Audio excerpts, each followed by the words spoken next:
Waktu saya masih duduk di bangku sekolah, ada seorang teman wanita di kelas yang kepribadiannya cukup unik.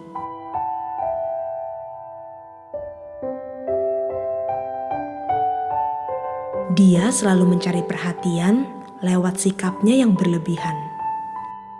Hampir semua teman di sekolah menjauhinya, termasuk saya pada waktu itu.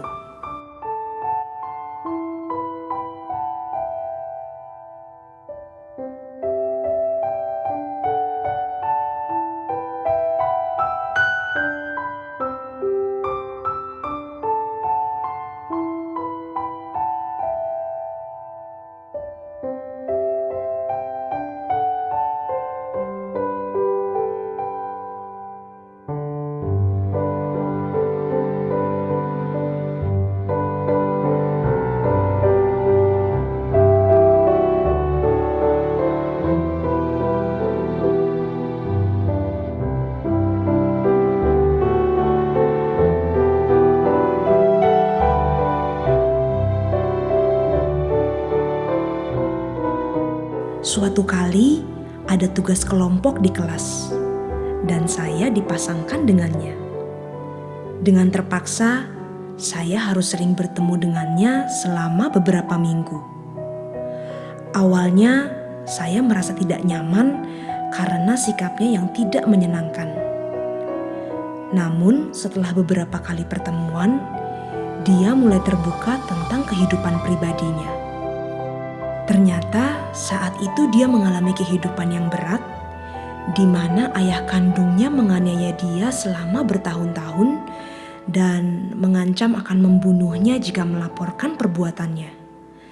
Selain itu, dia juga harus bekerja setelah pulang sekolah sampai malam untuk mencukupi kebutuhan keluarganya. Sedih, prihatin, dan menyesal, itu yang saya rasakan saat mendengar curahan hatinya. Saya baru menyadari penyebab dari sikapnya yang terkesan tidak menyenangkan.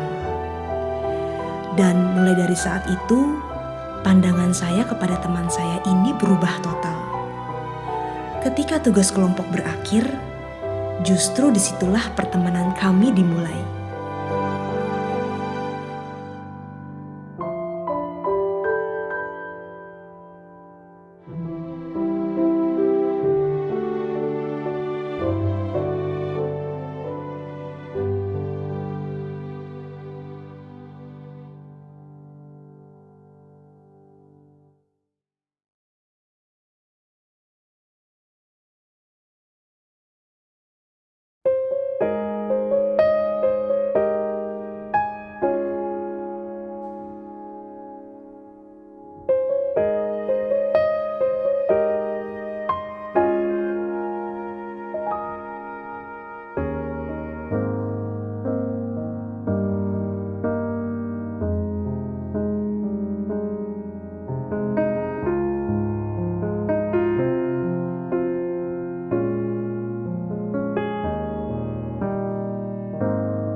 Sejak masih sekolah, saya diwajibkan untuk menghafalkan doa Bapa Kami sampai akhirnya saya bisa mengucapkannya secara otomatis.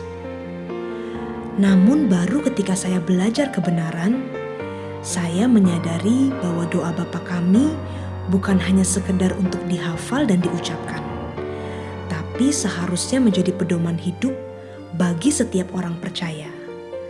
Termasuk kalimat, ampunilah kami akan kesalahan kami, seperti kami juga mengampuni orang yang bersalah kepada kami. Artinya, kita akan memperoleh pengampunan kalau kita mengampuni orang lain. Karena doa Bapa Kami diajarkan langsung oleh Tuhan Yesus sendiri, maka prinsip ini adalah harga mati dan tidak bisa ditawar.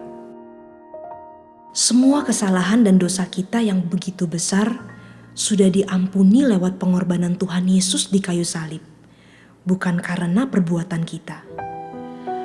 Anugerah pengampunan ini membuat kita berhutang kepada Tuhan untuk hidup dalam kesucian dan kebenarannya.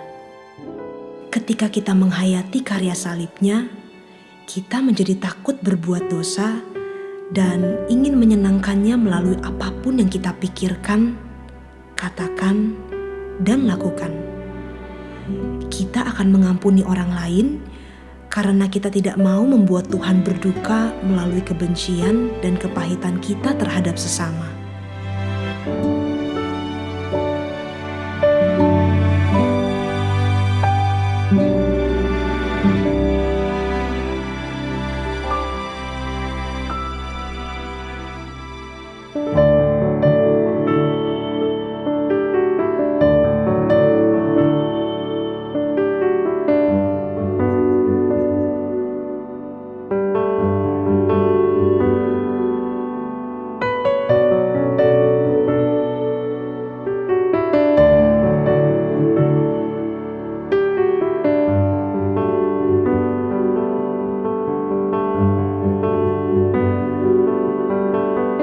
Melalui pengorbanannya di kayu salib, Tuhan Yesus sudah menyelesaikan dosa semua manusia tanpa terkecuali.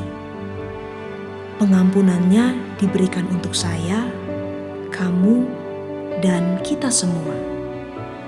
Oleh sebab itu, ketika ada orang yang bersalah kepada kita, tidak ada alasan untuk kita tidak mengampuni, karena Tuhan Yesus juga mati untuknya.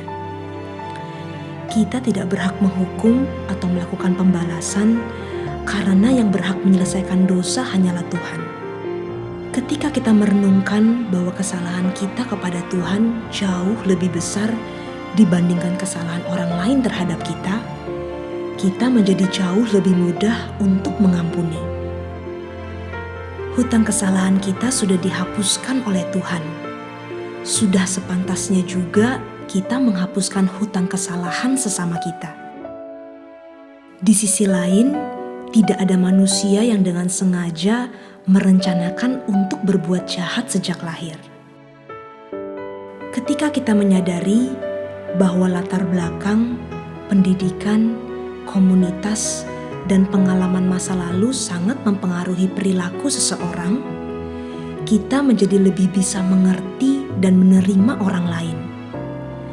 Seperti Tuhan menerima kita tanpa mempedulikan besarnya kesalahan kita, begitu juga kita harus menerima sesama kita. Ini bukanlah hal yang mudah, namun bukan berarti mustahil untuk dilakukan. Ketika kita bisa mengampuni orang yang melukai kita, proses itu akan membawa kita semakin memiliki karakter seperti Tuhan Yesus. Betapa indahnya hidup ini, karena dengan mengampuni, kita tidak akan pernah kehilangan sahabat dan saudara, bahkan bisa menjadi berkat untuk mereka.